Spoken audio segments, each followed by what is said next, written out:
let's commit this session to the Lord. Can we pray? Amen. Hallelujah, Lord Jesus. Truly, indeed, your name is beautiful. And you are indeed beautiful, Panginoon. Bawat araw ng buhay namin, talagang walang mintis, Panginoon, na ang katapatan sa buhay namin. And we are here today, Father, because we are excited for more of you, Lord God. We are excited for more of you. And Lord, we do believe, Panginoon, na open heart, open Bible, closed heart, closed Bible. And today, Lord God, we just want to thank you for giving us an expectant heart, Lord. And thank you for giving us an open heart, Lord God. And Lord, this is your word, Ama. Salitaan po ito. Gamitin mo po ang gamitin mo po ako, Panginoon, maging daluyan ng iyong salita. Sa pamagitan ng Holy Spirit, i-cover mo po ang aming session today. Kayo po ang Pangulang Panginoon, sapagkat ito po ay iyong salita. Lord, we give you all the glory, we give you all the honor in Jesus' name. Amen. Hallelujah. Praise the Lord. Amen. Sige po, let's dive into the word at napakaganda po ng nakaprepare Holy Spirit sa atin. But let's do a quick review. Nakakanda na ba? Alright. Last week po ang ating napag-usapan. Pwede po bang malaman ko sino po ang nandito po ng last week? Alright. At ito po ay bigyan natin ng quick review. Last week we are on the imagining nyo yun, number 17 na tayo. Amen. Hallelujah. Last week. So the power of the gospel series, lesson 17. Conform to His image. Nung nakaraan pong 2 weeks ago, ang sabi po natin, or ang napag-aralan po natin, na ang Christian life daw po ay mayroong goal. Natatandaan po natin. At ang goal ng Christian life is to be Christ-like, or Christ-likeness. Pero, nakita po natin sa paglatag ng Scripture, all this time, akala natin, that is our goal to achieve. Hindi pala. Goal pala yun ng Diyos sa atin. Even matatag ang sanlibutan. Amen. And let's just have a quick review po ng ating naging main verses. Alright? Actually, isa lang. Isa lang po yung i-reviewin natin dito sa iba't ibang salin. Kung bigyan po natin ng buwan yung nakaraan, sabi po doon is, the mystery in a nutshell is just this. Christ is in you. Pakisabi nga po sa katabi, Christ is in you. Yes, yun na yung kabuuan. At para daw po tayo ay present into maturity, or ang ating ministry, ang ginagawa nating ministry para ma-present ang bawat Kristiyano into ministry is, we only preach Christ. Nothing else but Christ. Amen. At sabi po doon, we preach Christ, warning people not to add to the message. We teach in a spirit of profound common sense so that we can bring each person to maturity. Pakibasa nga po natin lahat. To be mature is to be basic. Christ, no more, no less. Amen.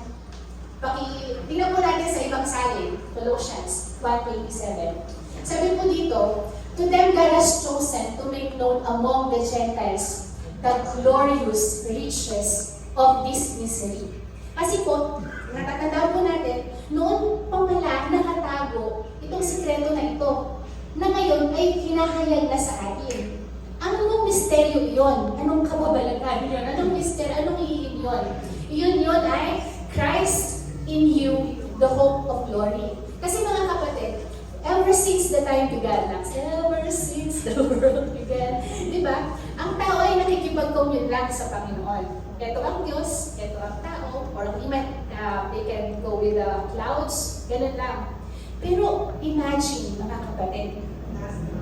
Yes! Amen! In this, sa New Covenant, sa panahon na tayo ay naisilang, mga kapatid, may provision ang Panginoon na He can dwell in you. So yun yung Christ in you, the hope of glory. Let's move on to the next. Gusto ko lang po i-share yung isang quote. Actually, when we quote, ito po nag-quote po nito isang known bass preacher. And nagiging maingat tayo kung nagko-quote tayo ng quote. Because syempre, hindi ito ang Biblia. Hindi ito verse eh.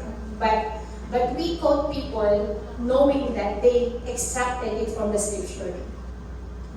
Amen. So, sabi po dito ni Watchman Nee ang tawag, siya ay, alam ko po ay wala sa China yata. Sabi niya sa Normal Christian Life niya, we think of Christian life as a changed life. Totoo naman, di ba mga kapatid? Kaya nga, nakakalungkot man eh. Minsan lagi dinig mo, Kristiyano pa naman yan? Ano ba yan? Ako lang pa napagsabihan ng gano'n. Anak pa naman yan ng pastor. Mga gano'n-gano'n. Nakaliwan eh. Ano ba yan? Praise and worship team pa naman yan. Ba't ganyan yung buhay niya? Ako lang po ba nakakarinig ng gano'n? Diba? Ako tayo nagsasalita no? No, mga kapatid, please.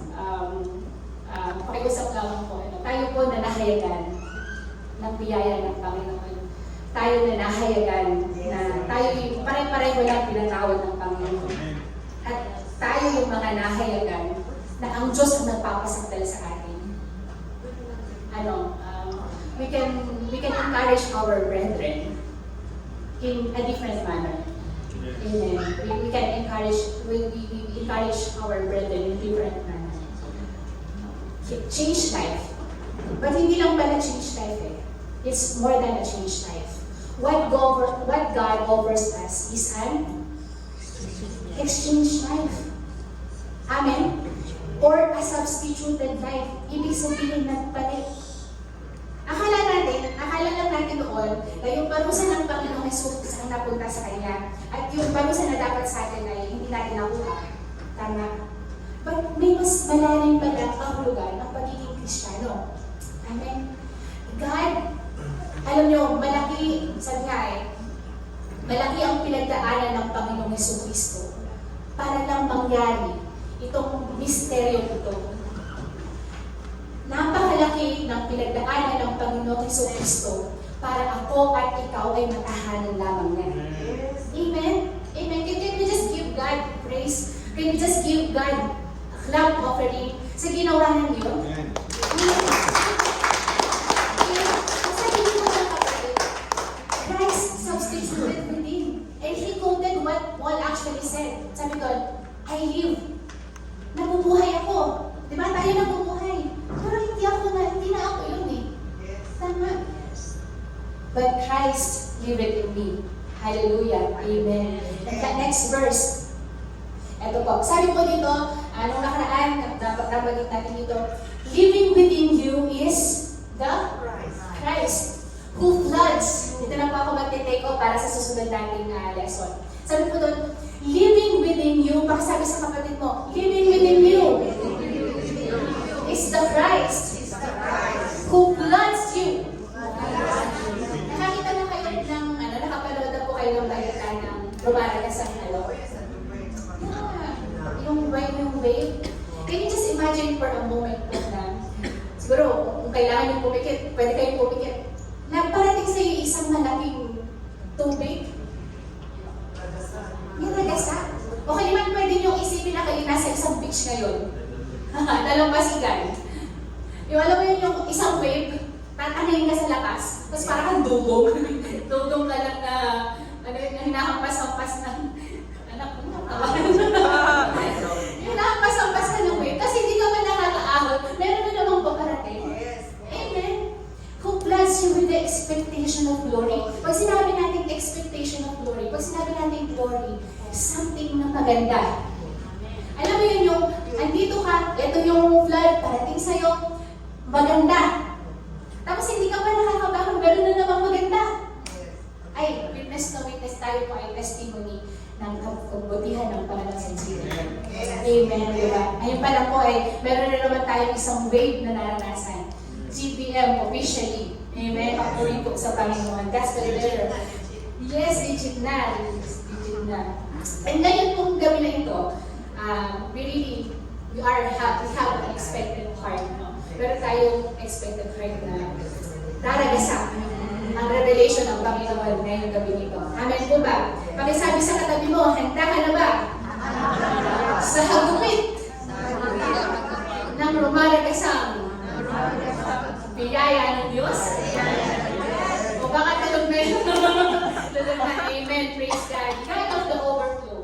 Pag sinabi po natin, sabi nga po ni Sister Carla kanina, siya ang Diyos ng overflow.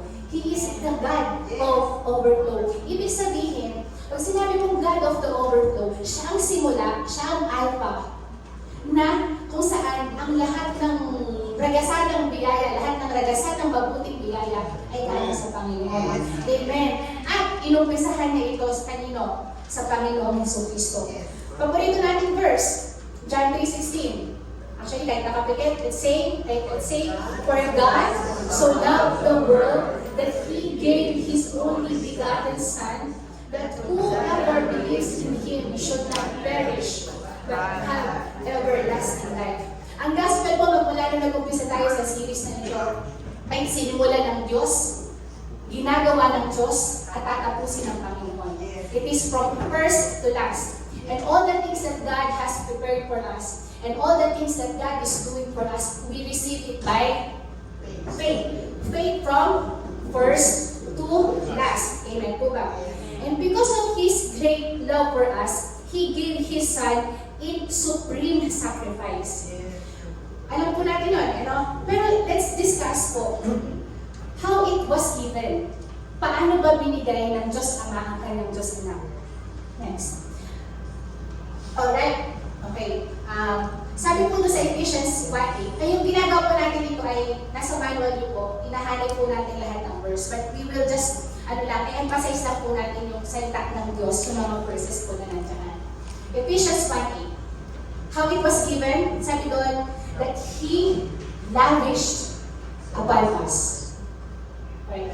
Mga kapatid, pag po tayo nakakarinig ng English, o kalima nakakakita ng hindi ko maintindihan ng yan. Sana huwag po magsara yung utak natin. Minsan, pag ako nakakita ng math, nagsasara agad yung utak ko. Ganyan, ayoko na yan, ayoko na basahin.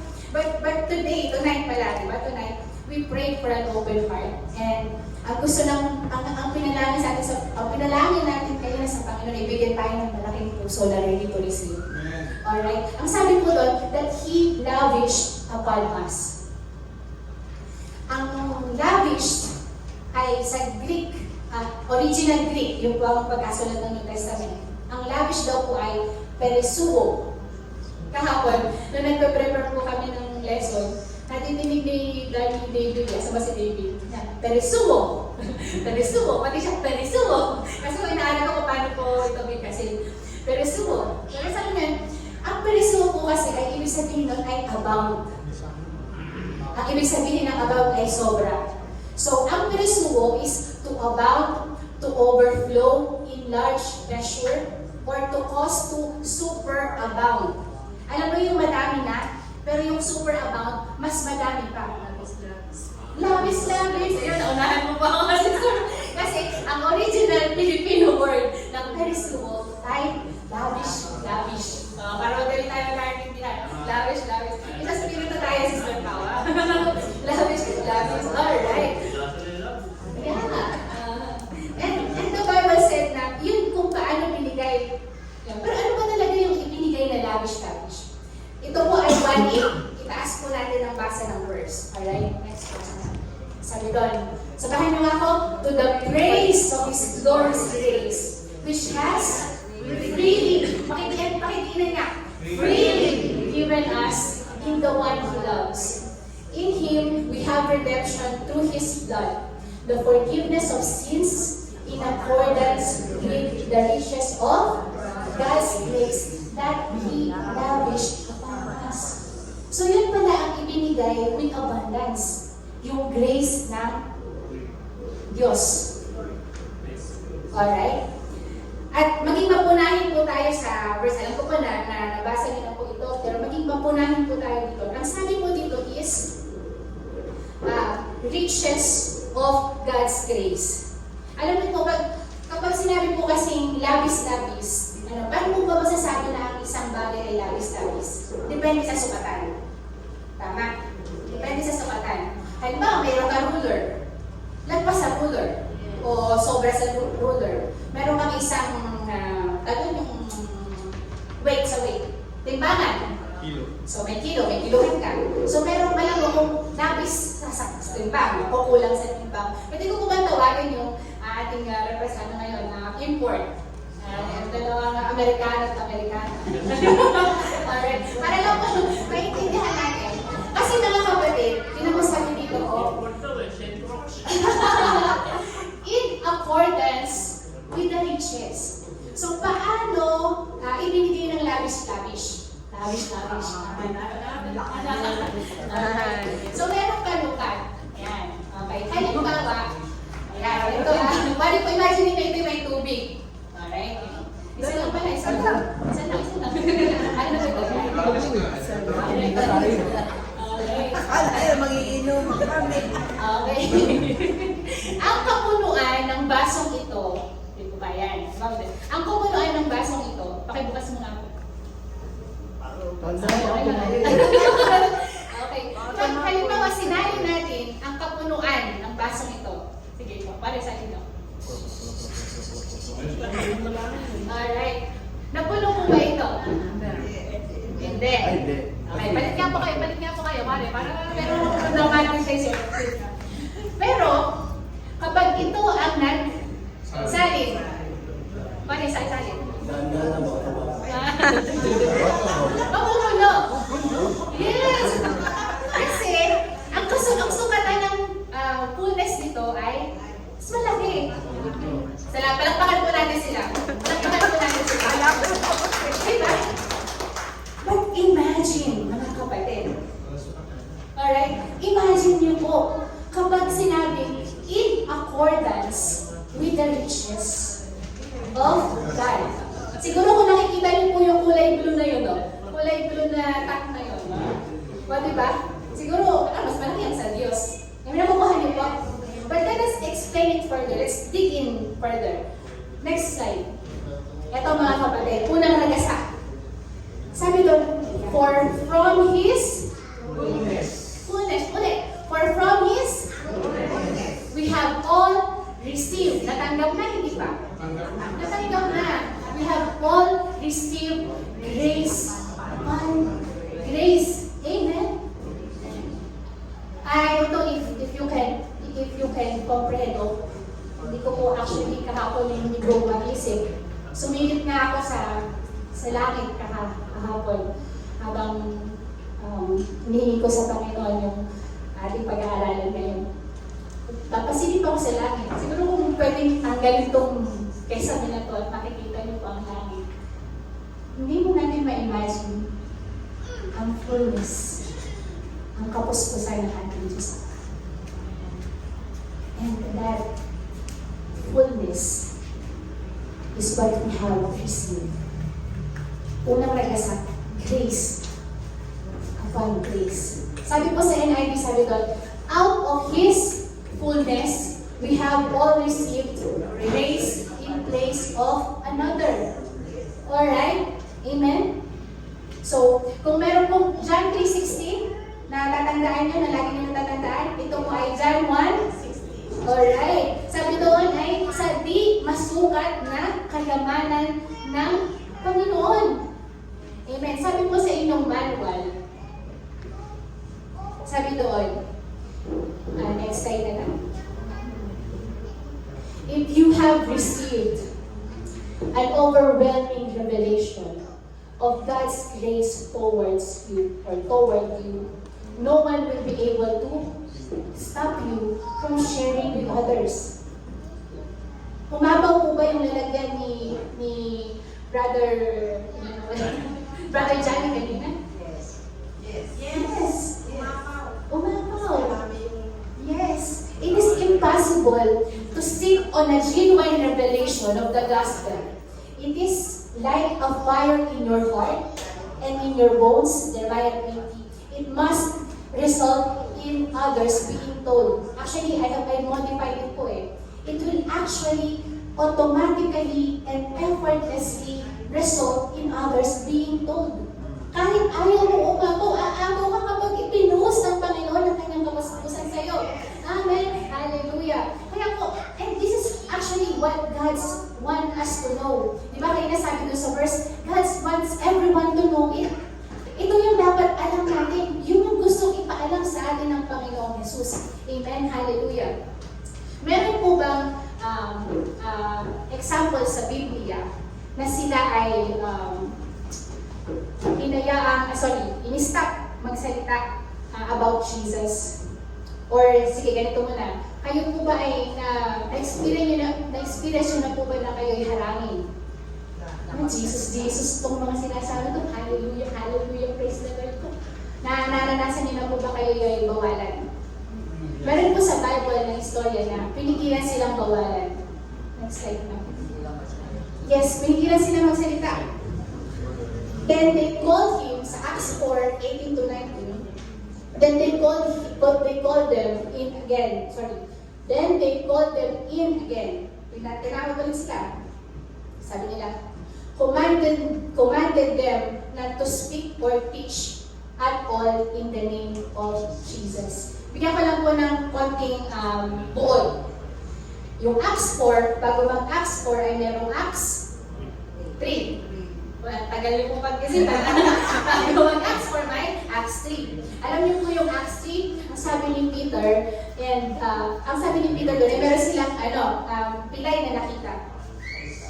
Filled with the Holy Spirit. Filled with the Holy Spirit. Ang sabi ni Peter, silver and gold I have none, but such as I have, I give thee. Next na DD. I give you that in the name of Jesus Christ of Nazareth, rise up and walk. And we know what happened, di ba, mga kapatid? Nakalakad doon. Tapos, dahil may mga, ang tawag ko doon ay Sadducees. Tama po ba ang aking pagka-pronounce Sadducees? Mayroong Sadducees sa gilid na nagigilait. Kasi si Peter, ang mga apostol, may pinipidang pangalan. Pangalan ng Jesus Christ of Nazareth. At yung pangalan na yun ay nakakapagpagaling. Walang ibang pinipida ang mga apostol kundi ang ating Panginoong Jesus. Sila nasa gilid, inis na inis, yaman na yaman sila kasi hindi na sila yung bida. Ang mga Sadducees po kasi sila yung mga malayaman ng araw, sila yung sikat sa Sanhedrin. Kaya sila pinipigilan. Meron ngayon merong mga modern, yung mga modern Sadducees and Pharisees na kumakalaban sa mensahe ng biyaya. Kasi hindi na sila ang sikat, kundi si Kristo ang sumisikat. Amen ba mga kapatid? Pero sabi po sa next slide, sabi doon, as for us, we cannot help speaking about what we have seen and heard. Alam niyo po doon sa Acts 3 ang sabi, they are filled with the Holy Spirit. Ang sabi po nila is, walang ibang ngalan na ibinigay sa kanino man sa silong ng langit. Nasukat ninyo, kaninong pangalan niyo? Kaninong pangalan niyo? Kay Jesus. Hindi na pangalan ng mga Sadducees.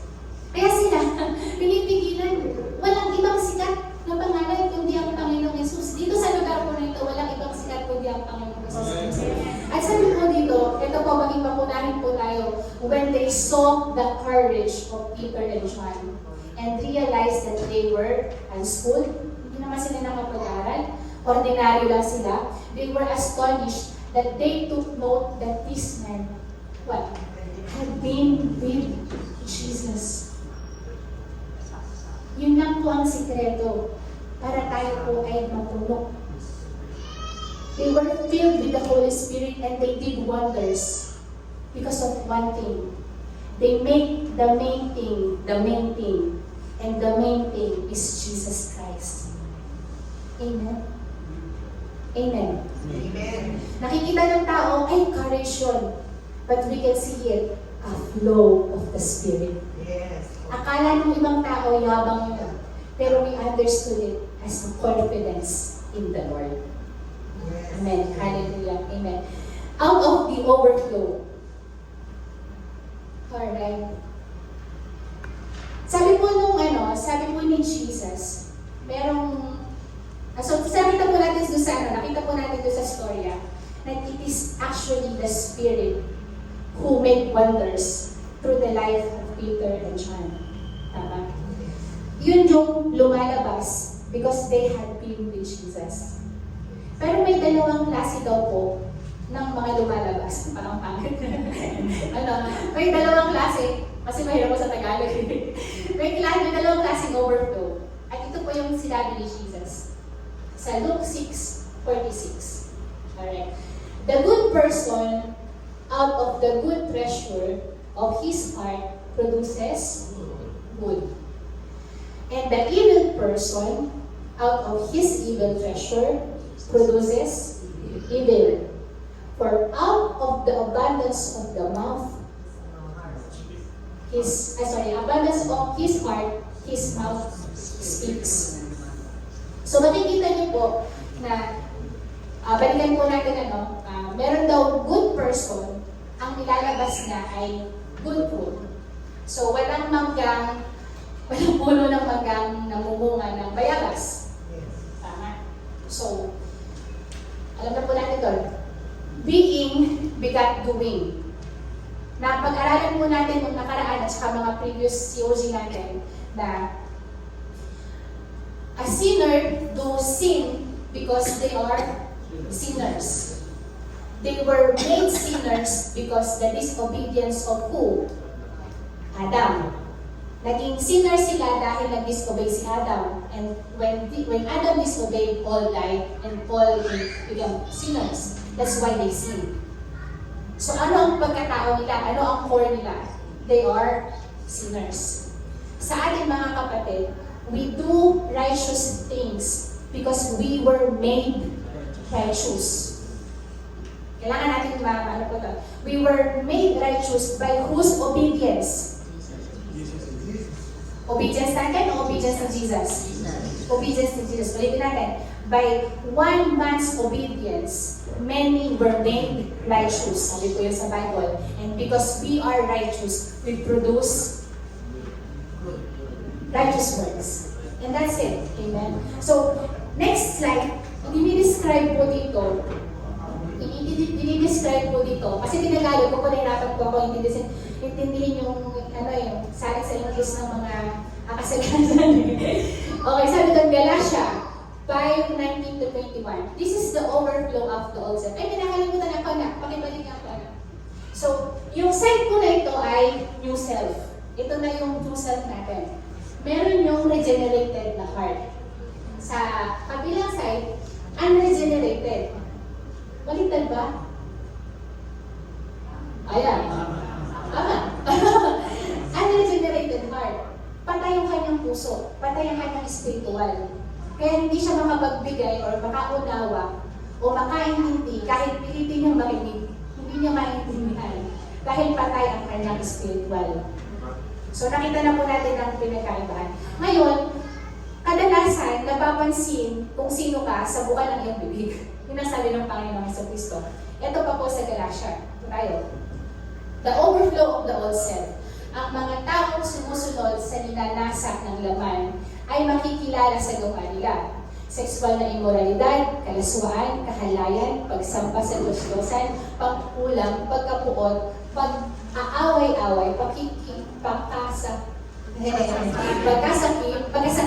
o parang Inglisera, pagkasakim, pagkagalit, pagkawatak-watak, pagkakahati-hati, pagkaingit, paglalasing, pagkahilig sa kalayawan, at iba pang mga kasamaan. Pero, ang overflow ng new self ay, but the fruit of the Spirit is, sabay-sabay natin na, love, Joy, peace, patience, kindness, goodness, faithfulness, gentleness, self-control. Against such things, there is no law. Ano po yung ibig sabihin nun? Ang sabi po dyan, fruit of the Spirit. Magkaliwanagan po tayo. Fruit nino? Ng Holy Spirit. At hindi natin fruit. Ang pangalawa po doon ay, sa lahat ng fruits na ito, sabi po doon is there is no law. Ano kaya ibig sabihin nun? Kasi mga kapatid, hindi mo pwedeng sabihin sa isang adik na huwag ka nang mag-adik. Bakit? Adik siya eh. Hindi mo pwedeng utusan o batasin ang isang lasinggero na huwag nang uminom kasi mapipigilan ng isang chismosa mag-chismis kasi siya ay marites. So, ibig sabihin, maganda ang purpose ng batas. Hindi ang batas ang nagiging dahilan kung bakit nagkakasala ang tao. Maganda ang batas. Ang may problema, yung abang kalagayan ng tao. Hindi maka-respond ang isang patay sa isang napakagandang batas. Ano ang solusyon ng Panginoon? Heart transformation. And it begins with a born-again experience. At ang born-again experience is hindi will mo, hindi will ng tao, kundi will ng Diyos. Amen. At doon sinasabi nga, ang law lang is, doon natin nadi-differentiate yung behavior modification and heart transformation. Yung pagbabago, pag ang Diyos ang nagbago sa'yo, makikita mo na lang mga kapatid, ayaw mo na sa alak. Makikita mo na lang kapatid, ay, dapat pala maganda yung sinasabi ko pag nakatalikod si kapatid. Kasi, iba na eh. Yung core mo ngayon is Espiritu mismo ng Panginoon Diyos. Amen. Hallelujah. Nasusunod po natin. So ito ay pagbabagong hindi pilit. Hindi rin nagpapanggap. Kundi ito ay pagbabago na ang Diyos ang gumawa. At ito ay nagpuproduce ng overflow. Handa na ba kayo sa pangalawang ragasa? Yes. Pangalawang ragasa. Sabi mo dito, ito yung, kumbaga ay, lagi na po natin itong nababanggit. Sabi po dito, the thief does not come except to steal, kill, and to destroy. But I have come that they may have life and have it abundantly. Siguro ako po ay madaming beses ko na po itong nadinig. Pero ngayong gabi, pwede ba natin itong himay-himayin? Kasi sabi kanina doon sa verse natin, out of His riches. So ginagawa po natin ngayon is, kinukuha natin yung mga yaman habang tayo lumalangoy. Okay? Habang tayo lumalangoy sa lagasan ng Panginoon. The thief does not come except to steal and kill and destroy. Hatiin po natin yung verse. Number 1 verse. Ito mga kapatid. Sabi doon, ang thief does not come except to steal. Yung steal po sa Greek na pagkasulat, ay, mga kapatid, hindi niyo po kailangan kabisaduhin po ha. Hindi po natin pinapakabisa. Ang gusto lang po natin is, sa susunod na basahin po natin ang Bible natin, may bagong ragasa na ng revelation ng Panginoon. Sabi doon, klepto. Dito po natin nakuha yung kleptomania. Sila yung parang gigil ng panguha. Parang kahit ayaw na nila kasi kleptomania sila. And can't you imagine that the kaaway, actually we don't address him kaaway na. Talo na ang kaaway. Amen. Agree po ba tayo lahat? We address him from today na, ngayong araw gabi ito. Pag pinag-uusapan natin ng kaaway, we don't address him kaaway na. We address him as talo na kaaway, repeated foe. Parang naaalala, nakakalimutan eh. Diba? Nakakalimutan din natin, kala natin nilalabanan pa natin siya. Hindi na. He's a repeated foe. Nang ano na lang siya, nang bubol ng Panginoon. Yan. Ganun lang. So, take away. That talo na ang kaaway, that talo ng kaaway doesn't want you blessed. He doesn't want you na may ganito, may mga magagandang bagay. He doesn't want you healthy. He doesn't want anything na maganda para sa'yo. Kinukuha niya yun. Kill. Nakalimutan ko po ba? Tuho. Slaughter.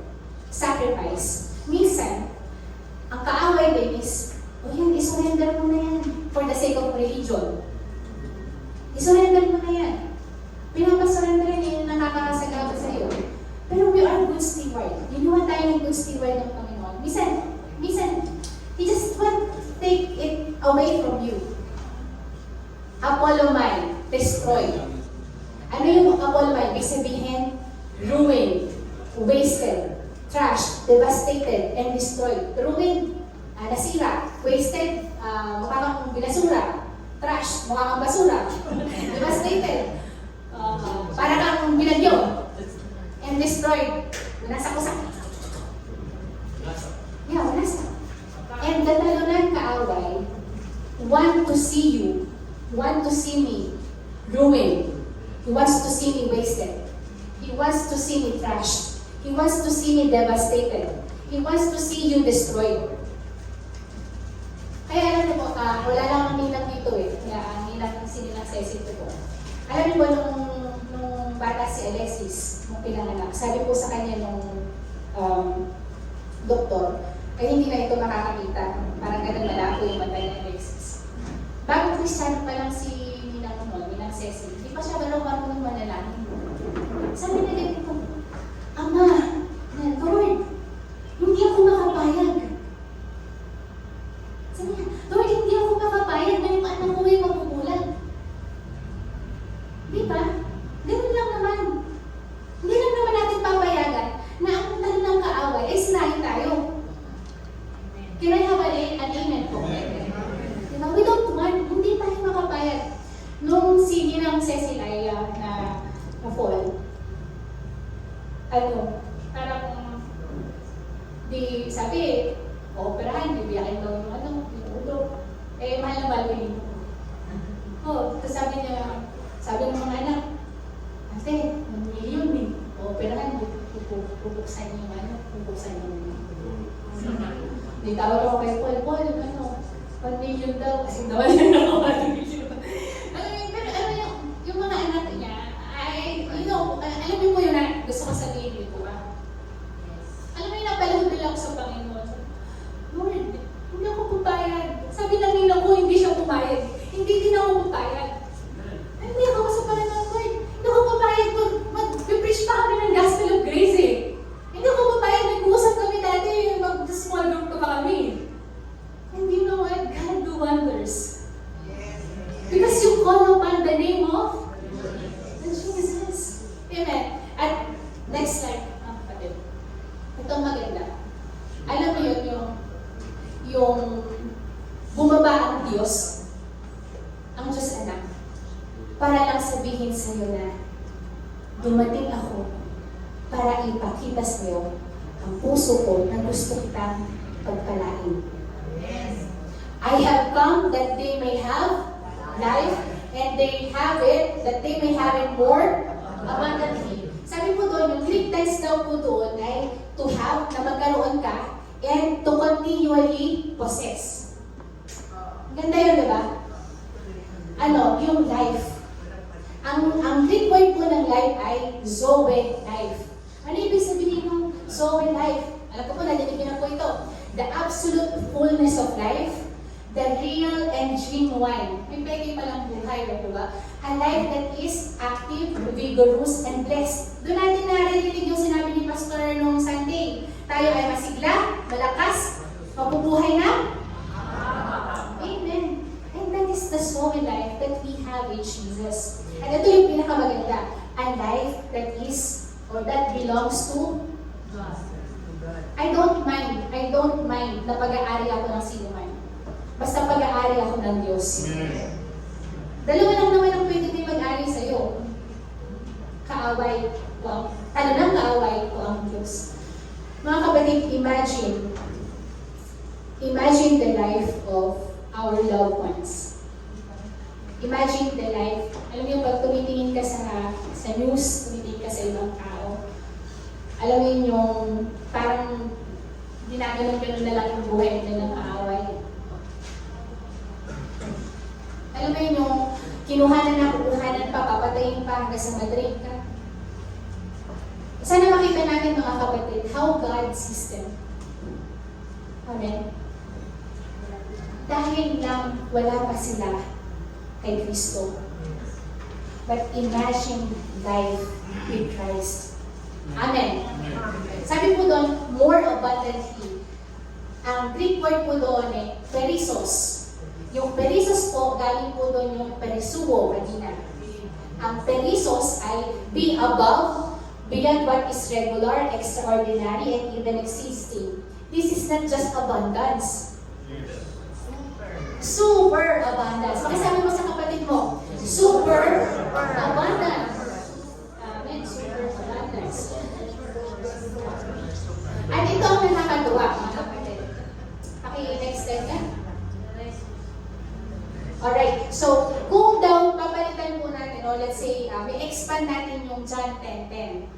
Sabi po doon, pwede mo itong kunin sa iyong puso at ideklara na ang Panginoon, but I came that they might have and keep and constantly retain vitality, gusto, tinagalog ko po din yan. Vitality, lakas ng buhay, malakas, gusto, masaya ka habang nabubuhay. Pakitingnan mo nga yung kapatid mo kung yan ay masaya o bumutin. Stress? Masigla. Masigla.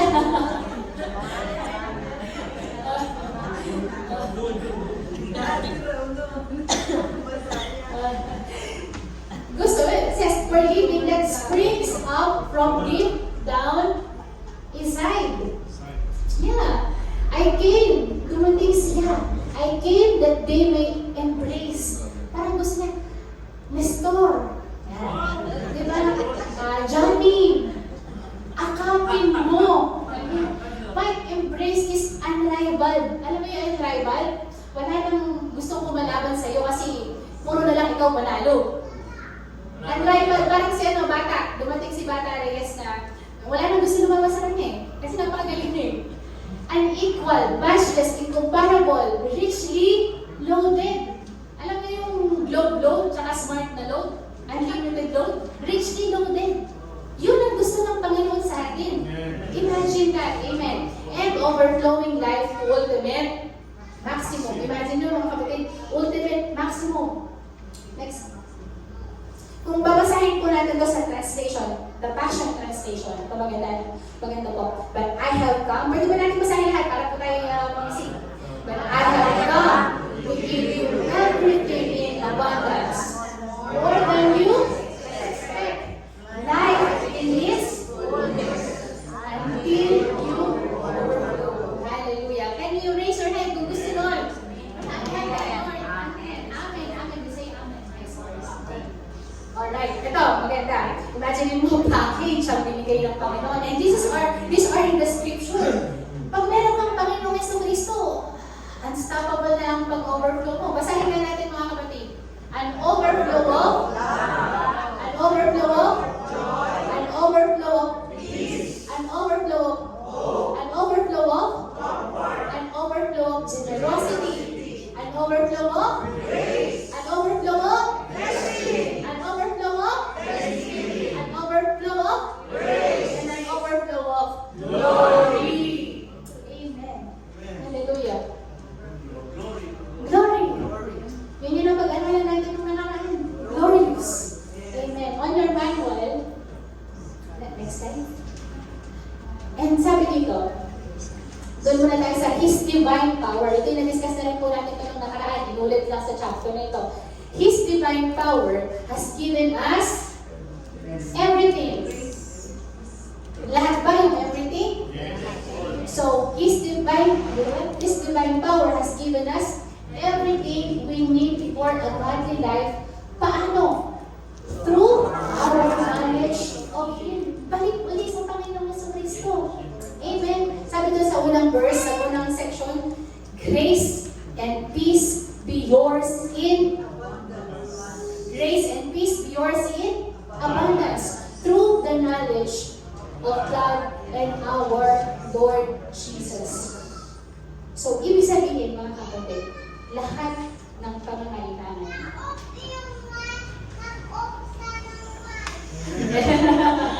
Lahat ng pangangailangan mo ay binibigyan ng Panginoon sa pamamagitan ng pagkakilala mo sa Kanya.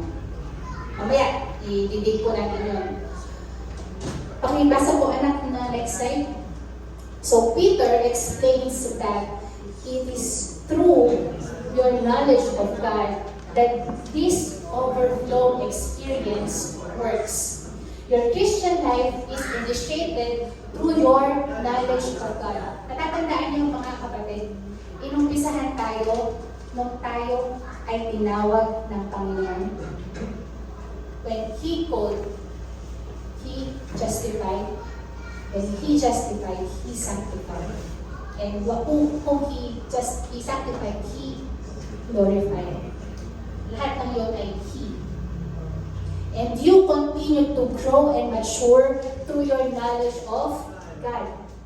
It is your revelation in Christ which creates the, again, it is your revelation in Christ which creates the overflow. Kaya mga kapatid, kung mapapansin niyo po yung highlight ng ating teachings kada linggo, walang ibang binibida ang CBF po, ang inyong mga manlilingkod sa pulpito, kundi ang Panginoong Jesus. Yes. Handa na ba kayo sa susunod na ragasa? Yes. More than a conqueror. MTCF. Alright. Basahin nga natin. 9. In all these things, we are through Him who loved us. Himayin natin ulit, mga kapatid. Another yaman ito ng salita ng Diyos. Yung more than conquerors ay Copernicus. Hatiin natin. Mula daw yun sa salitang Cooper, doon po natin nakita yung super mega, super. And Nikos. Isahin mo natin. Una-una yung Cooper. Ibig sabihin daw ng Cooper ay above and beyond. Uy, super ganda naman yan, diba? Super yabang mo naman. Super. Ano ibig sabihin ng super? Next slide. Okay. Ito daw pong Cooper na ibig sabihin ay over and above and beyond. Ibig sabihin daw po nun ay nagpipicture siya ng isang beyond measure.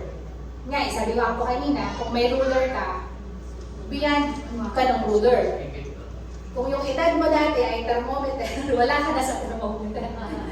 Kung ang timbangan ay kaya lang ay 150, 300. Dahil sa sobrang blessed mo sa pagkain, napakain ka ng Panginoon araw-araw, lagpas-lagpasa ka na rin pati sa awit mo. Amen? Amen. So ito yun, it carries an idea of beyond measure. Superior. Ibig sabihin ng superior, ikaw daw ay boss. Cooper pa lang tayo Cooper pa lang. Outmost, paramount. Sister Carol, tulungan mo ko. Ano sa Tagalog nito? Mahalaga. Foremost, nangunguna. First rate sa survey, ikaw ang number 1. First class sa klase mo, ikaw ang valedictorian. O, di ba? Top notch, kung ikaw ay uri ng sasakyan, ikaw yung top of the line. Amen. Greater, higher, better than. Yan, superior, incomparable, more than a match for, unsurpassed. Alam niyo ba yung unsurpassed? Wala nang maka-overtake sa'yo. Unequal, wala kang kapantay. Unrivaled, yun, wala nang gustong kumamot sa'yo by any person or team. Cooper pa lang yan, mga kapatid. Again, ulitin ko yung verse natin. You are more than a conqueror. Next. So, kung babasahin daw po natin yung verse na yun ulit. Sabi doon, we are greater conquerors. Alam niyo po ba yung conquerors? Manlulupig. Pakitingnan nyo nga yung kapatid nyo kung mukhang manlulupig o nalupig na ang itsura. Nalupig na ba? Mukha ba nalupig yung itsura? Alright? Okay. Balik tayo sa screen, mga kapatid. Baka masyado nang tingnan mo.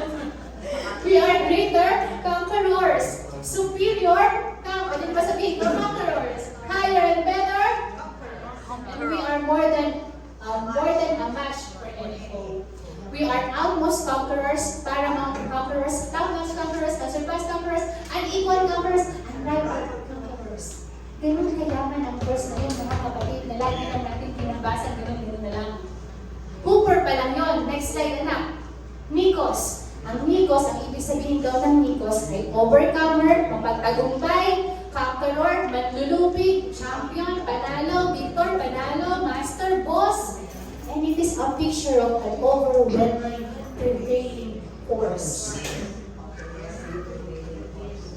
Amen. So, pag pinagsama yung Cooper, Nikos, ano ibig sabihin ng slide? ito ay true earnings. Ang ibig sabihin po doon is to gain a surpassing victory. Kaya lagi tayo tinatanong ni Pastor di ba? Yung bang, kamusta ba buhay mo? Walang kabuhay-buhay? O isang buhay na matagumpay? Matagumpay! Tagumpay! Diba? So yet, amid all these things, we are more than conqueror and gain a surpassing victory through Him who loves us. Kaya pa ba mga kapatid? Okay lang ba mag-extend tayo ng konti pa? Through Him who loves us. Hinighlight ko po yun. Through Him who loves us. Bakit? Okay, bibigyan ko po ng diin pa. Mula sa verse na ito, kukuha pa tayo ng isang verse para mas maging ma-emphasize pa natin itong more than conquerors na verse. Next slide na. Sabi doon, through Him who loves us. Meron ko pala dito. Sorry, hindi ko pala. Okay, so sabi sa manual, sige po, sabihin muna natin sa manual. Sorry po, ako po yung nauna sa aking slide. Sabi po dito is, such is the victory that has been won for us on the cross. Mga kapatid, hi, hello. Biro lang po. So, this is the victory. Has been, wala na po ako, mag-request ako has been won for us on the cross. Kaya, mga kapatid, stop looking at yourself as a loser. Kasi, salita na ng Panginoon mismo, siya na mismo ang nagsabi na ikaw ay hindi talunan. Kung sasabihin ng iba na ikaw ay iniwan ng kung sino man, kung naranasan mo na tinanggalan ng trabaho at sinasabi kasi hindi ka performer, loser. Alalahanin natin na Diyos mismo ang nagsabi na ikaw ay magpagtagumpay. Sabi doon, such is the victory that has been won for us on the cross. Naalala niyo po yung laban ni Goliath at saka ni David.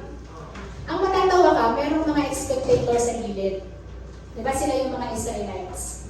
Tapos, nung binato ni David si Goliath, dinagukan ng spirito ng Diyos si Goliath. Bagsak, diba? Ano yung ginawa ng mga Israelites? Woo! Kasi alam mo kung bakit, mga kapatid? Kasi yung pagkapanalo ni David, ano yung sabihin nun? Pagkapanalo ng buong Israel. Ang tanong, kasama ba sa nakipagsuntukan ng mga kay Goliath? Hindi. Pero kasama sila sa panalo.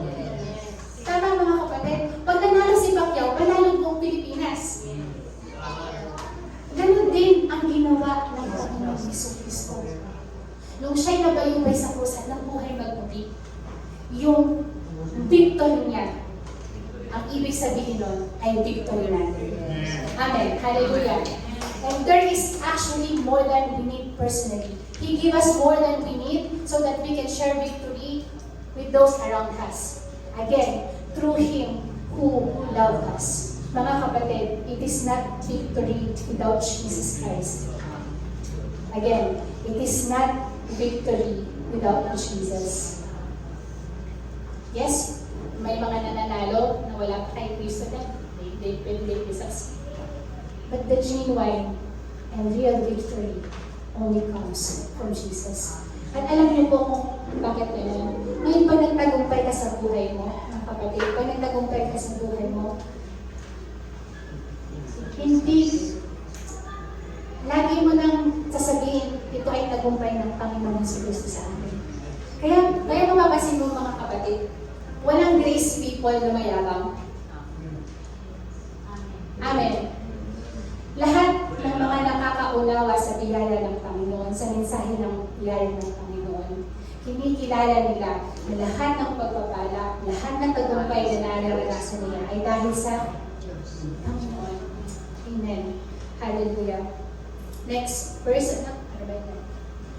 So, sabi doon, through Him who loved us.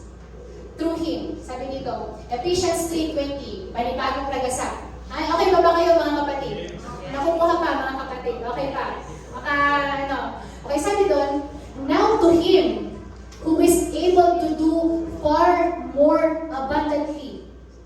Alam niyo po ba na abundantly pala dito sa Greek original text ay huperek peruso.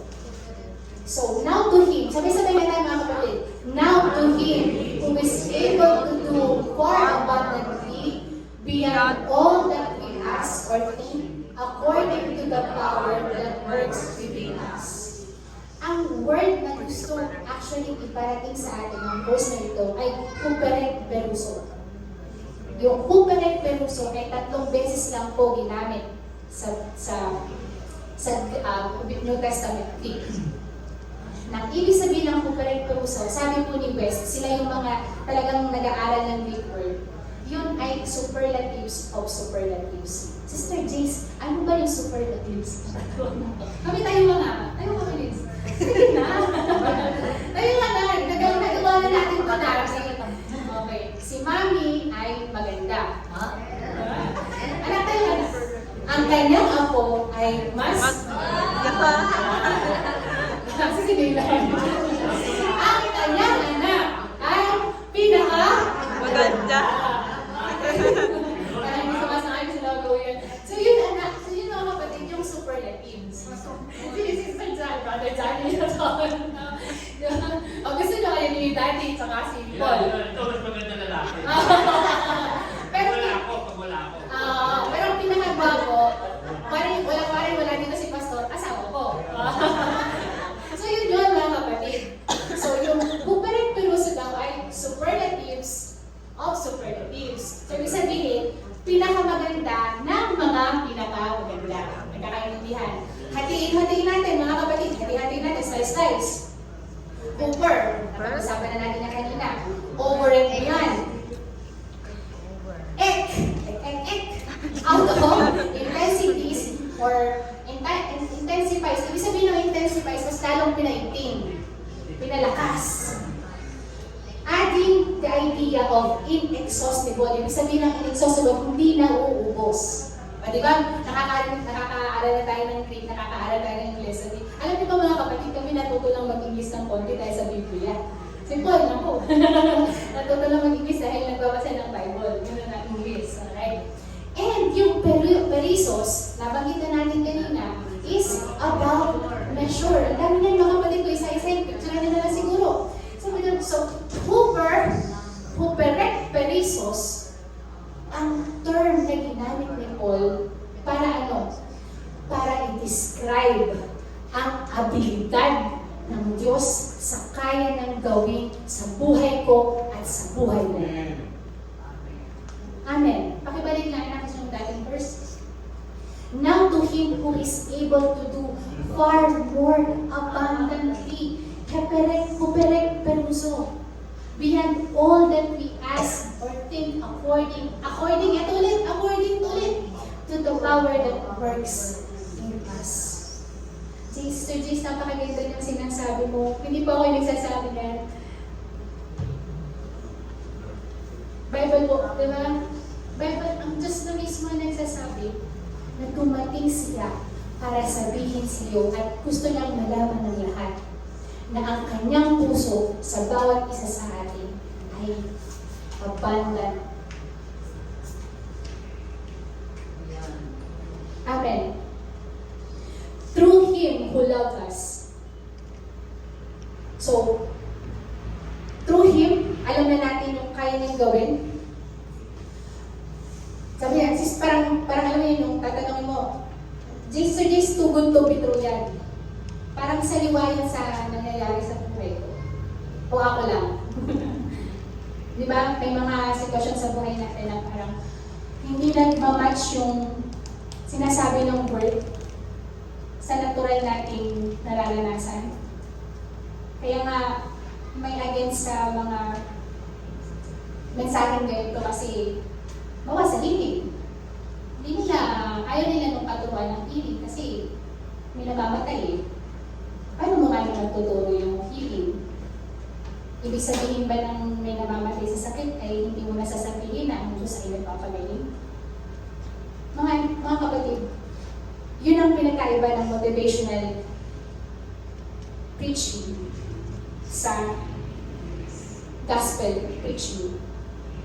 Because dun sa gospel preaching, we preach it in the realm of the Spirit. And we Christians are spiritual people. And since we are on the spiritual realm, we connect to God in the spiritual realm. And we take it all by faith. Yes. Amen. Ang motivational preaching, ang sasabihin lang na kaya mo. Diba? Kaya mo yan. Willpower. If there's a will, there's a way. Diba? Pero ang pinagkukunan nila ng lakas ay ang kanilang sarili. Pero ang gospel preacher, itinuturo kanila kay Kristo na hindi nauubos ang lakas. Amen. Pag ikaw ay nalulupay-pay, sasabihin sa'yo ng gospel preacher, gospel teaching, tumingin ka sa Panginoon sa Kristo. May hindi niya sasabihin na gayahin niyo ko. Hindi mo maririnig yun. Kasi alam din niya na siya'y nauubusan. Kaya ang ginagawa ng gospel preacher, we point them to Jesus Christ. Amen. Ito, mga kapatid, sorry, nawala pa ako. Gusto ko lang po sabihin that what we are hearing in this church, and we really pray na kami po, tayo pong lahat, that we just only hear the message of Christ. Sabi doon, faith comes from hearing and hearing.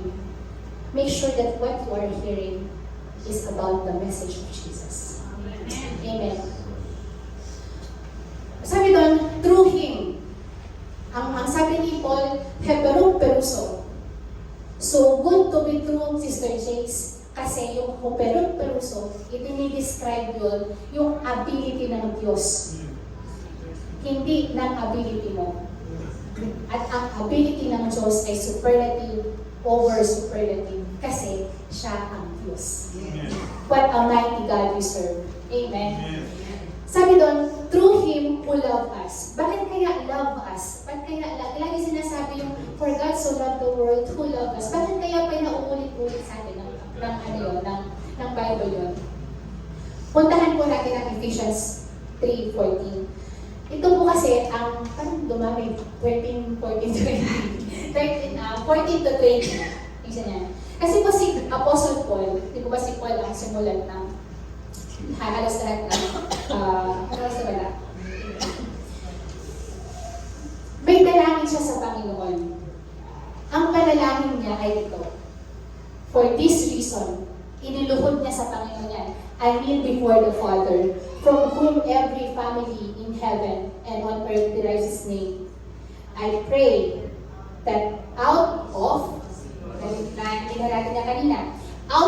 His glorious riches, He may strengthen you with power through His Spirit in your inner being. Christ in you, inner being. Christ in you, the hope of glory. Through His Spirit in your inner being, so that Christ may dwell in your hearts through faith.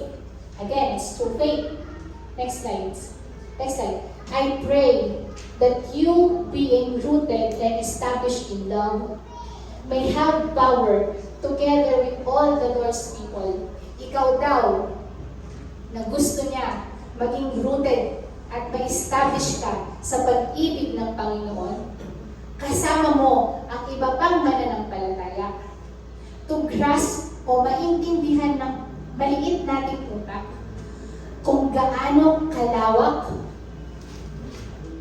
kahaba, kataas, kalalim ang pag-ibig ni Kristo sa iyo, and to know this love that surpasses knowledge.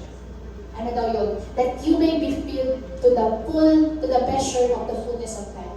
Napansin niyo po ba itong parte ng verse na ito? Alam niyo kung babasahin natin siya pataas, masasagot yung tanong natin na paano ko ba mararanasan, Sister Jace, itong nasa word na to. Pataas ang basa natin. Next slide. So, to be filled to the measure of the fullness of God, Paul prayed this too. So, ibig sabihin, ito yung dalawa para ka mapuspos ng kapuspusan ng Diyos.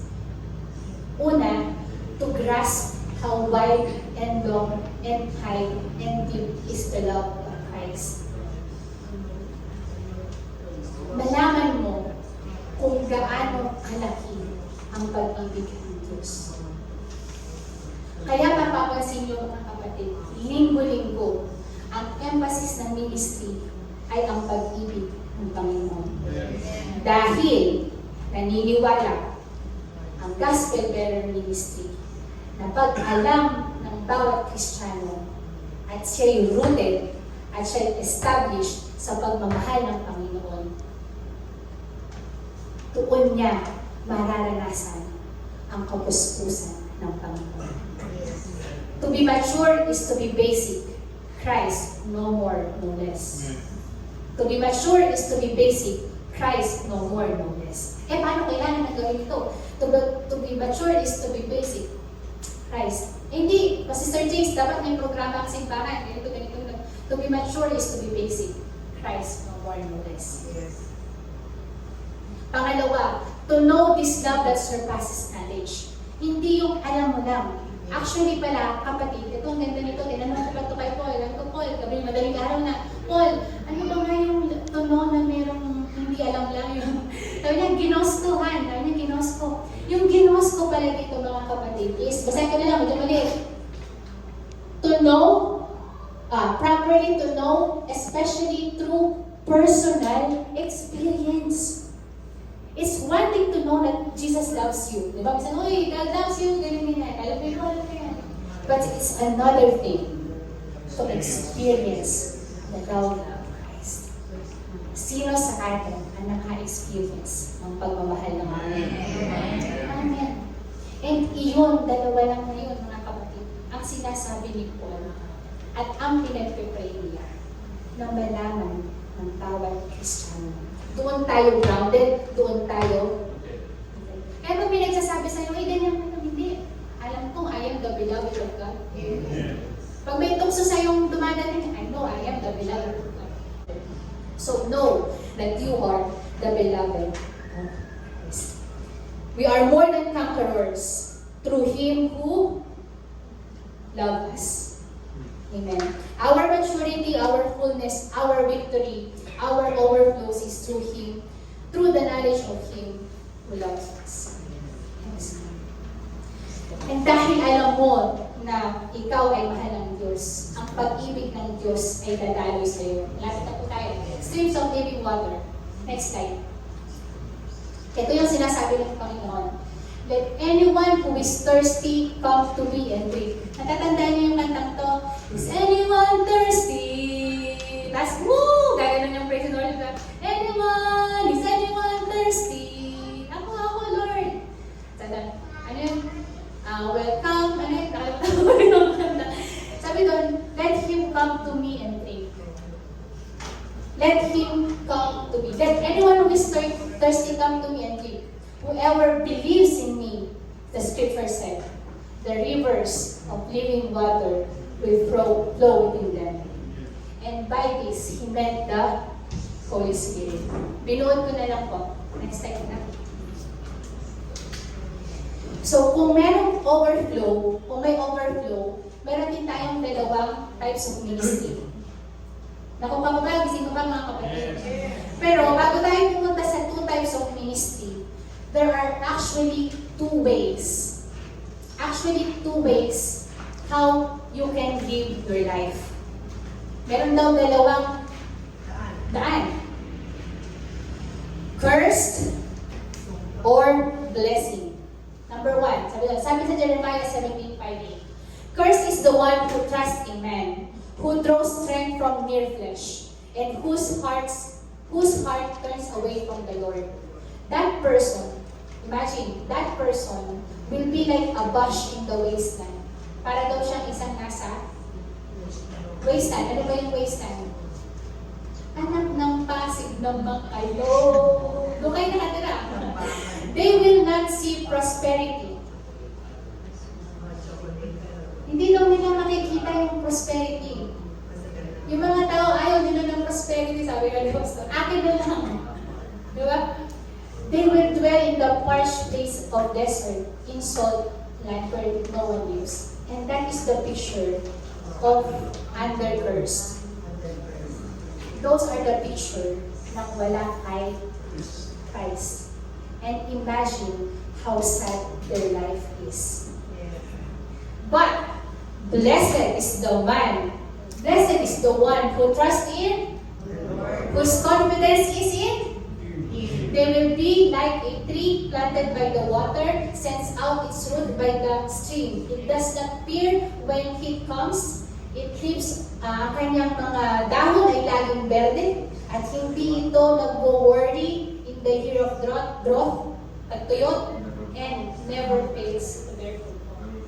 The good news of the gospel is Christ redeemed us from the curse of the law by becoming a curse for us. Amen. Ibig sabihin, you can really choose your life under the law. Means, under the law, napag-aralan na natin yan, it is a self-effort. Yung lahat ng blessing, feeling mo, makiklaim mo by your self-effort. Yung pabor ng Panginoon, akala mo dapat nagiwan ka para makuha yung pabor ng Panginoon. Yung salvation ng Panginoon, akala mo kailangan mong paghirapan para mailigtas ka hanggang wakas, kailangan mo magtiis. Or, ikaw ay dumepende, trust in the Lord, sa finished work niya, sa natapos niyang gawa, if you would like to live under grace. Sa under grace, wala kang, yung dahon mo hindi lanta. Pakitingnan mo nga yung kapatid mo kung naglanta na ngayon. Alright. Yeah, because we are under grace. Amen. So kung may dalawang paraan kang, dalawang paraan ng buhay mo para mabuhay, meron din dalawang types of ministry. Isa natin. Ito rin ay sinasabi sa Jeremiah. I-bold ko na lang po due to time constraints.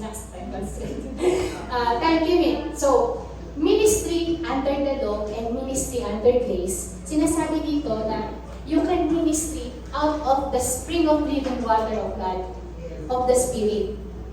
Kasi nung araw, sila ay imbis forsaken the spring of living water eh. Tinanggihan nila. Imagine mo, tinanggihan nila yung living water. Gumawa sila ng cisterns para siyang baol, tapos talagyan nila ng tubig, pero nasisira, nabubutas. Tama? Nabubutas, natutuyo. Pinursake nila yung mas maganda kung gusto nila yung nahihirapan. Sino po may kilala ba kayo ganun? Gusto nila nahihirapan sila sa buhay nila? Free naman. Yeah, tama. Tapos nasisira. Kaya tuloy sa ministry, natutuyot. Napo-burnout.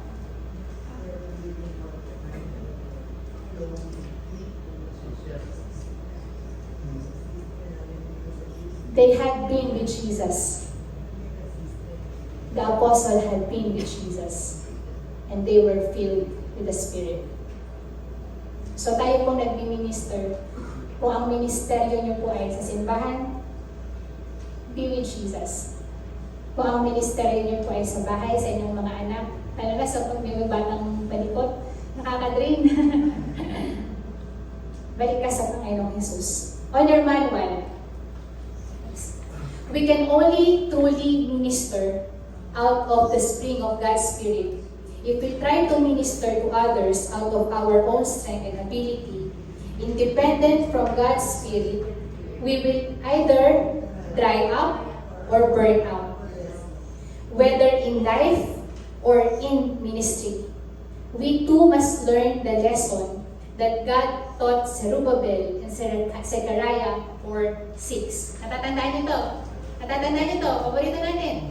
Not by might, but by the Spirit of God. At kapag nakakita ka ng malaking mountain, anong klaseng ministry yan? Anong klaseng problema sa buhay yan? Anong mang pagsubok ang dumating yan? Anong isisigaw natin? Grace to win. Mami, very good. Grace to win. Not by might, not by power. Kasi kung sinabi mo, grace to win. Alam mo, grace, by the Spirit, under grace, love, blessing, charis, charito, lahat yan magkakaisang term yan. Amen. Magkakasama yung under law, under curse, ministry of death, ministry of law. Magkakasama yun. Kaya nga, the fruit of the Spirit is love, joy, peace, patience. Wala. Nakukuha mga kapatid.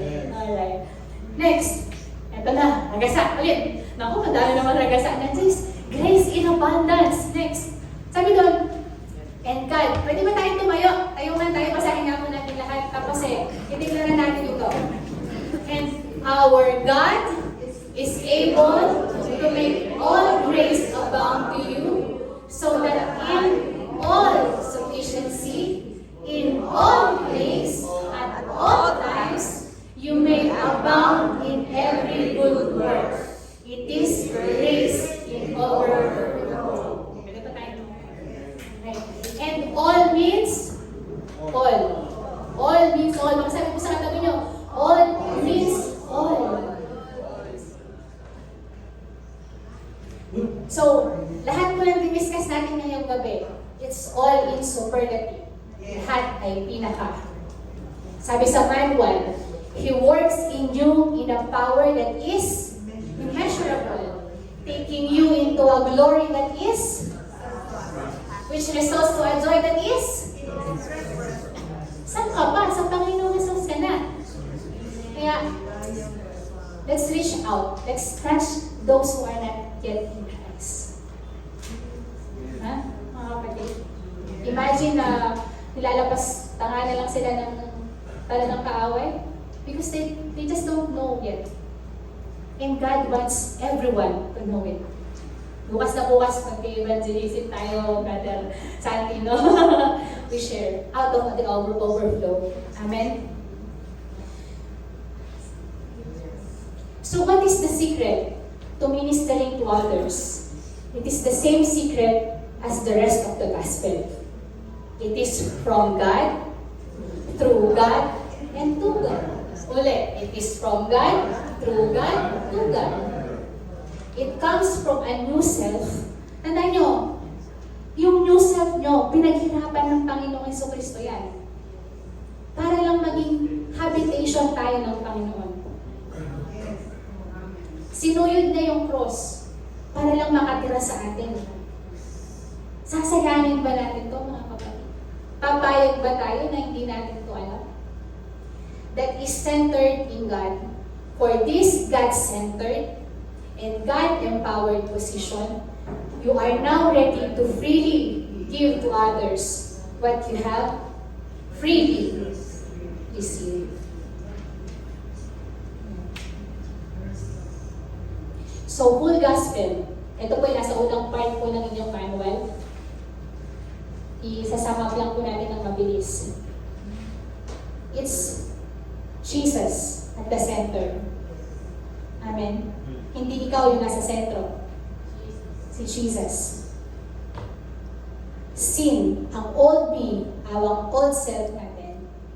Christ dealt with our sin through dying on the cross. Christ died for our sins. Christ died as me. Bilang ikaw. It is no longer I that live.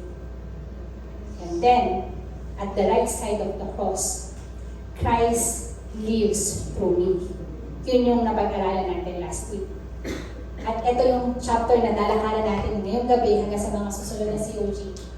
Christ lives through me. The first quarter deals with the barrier of sin.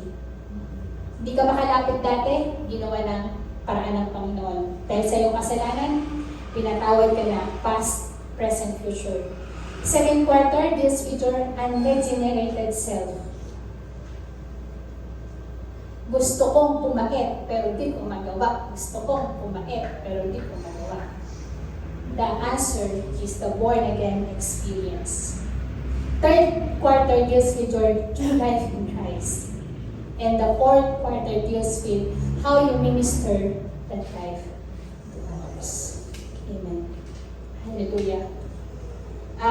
Tapos na po yung ating mensahe. Pero, meron lang po akong gustong, susulitin ko lang po ang pagkakataong ito. Kasi hindi rin po ako makapayag. Since tinatakal po natin, tulungan niyo po ako, tinatakal po natin yung grace in abundance, na isa po sa mga kalaban o yung tumataliksa. Ano ba yung tumataliksa? Yung tumataliksa sa mensahe ng biyaya ay hyper grace yan eh. Hindi niyo na ba yun mga kapatid? Hyper grace yan. Pwede na siyang magkasala. And we call this teaching hyper grace. Can I confess tonight that I myself is a hyper grace believer? In the context of, or I am a hyper grace believer because it's in the scripture. I'll show you the verse right here. Kasi po, ang natutunan ko po sa aking, hindi lang na po alam na siya po ay aking mentor, ay si Brother Petty. Hindi lang niya alam, kayo lang nang kanalaman. Kasi sabi sa akin ni Brother Petty, Sister, wala naman yan sa Bible eh. Nasabi niya po sa akin nung dati na kami nagkakape.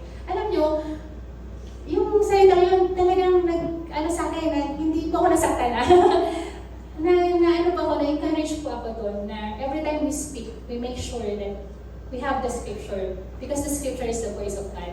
Otherwise, sasabihin mo, opinion mo lang to. Tama? And kapag opinion mo, sabi naman ni Bishop Emmy, huwag mo na lang i-broadcast kasi opinion mo lang naman yun eh. But if you know that it's in the scripture, hindi ka magkakamali doon kasi it's in the scripture. So, ito pong hyper grace na sinasabi na ito ay bansag po sa mga nagkikerry ng mensahe ng biyaya. And they call it cheap grace. Kaya ko po sinasabi ngayong gabi ito kasi una-una po ako pinabigyan ng pagkakataon. Hindi kasi ako makapayag. Kung ako ay aso, pag may kumakalaban sa akin amo, tatahol ako. Diba? Maganda yan mga kapatid. Kasi sinasabi nila na yung biyaya ng Panginoon ay cheap. Cheap grace daw. Cheap grace daw. And that's the reason, that's the last Sunday na umattend kami doon. Kasi they called this teaching as cheap grace. Kasi daw, grace without a cost is cheap. Ano ba nga ibig sabihin ng grace without a cost? Kasi daw grace na walang spiritual disciplines. Grace daw na walang repentance. Grace daw na walang confession. Grace daw na walang cost. Ang tanong ko, kaninong cost ba dapat? Ang grace ng Diyos. Unang-una, kanino bang grace yun? Grace of God yun.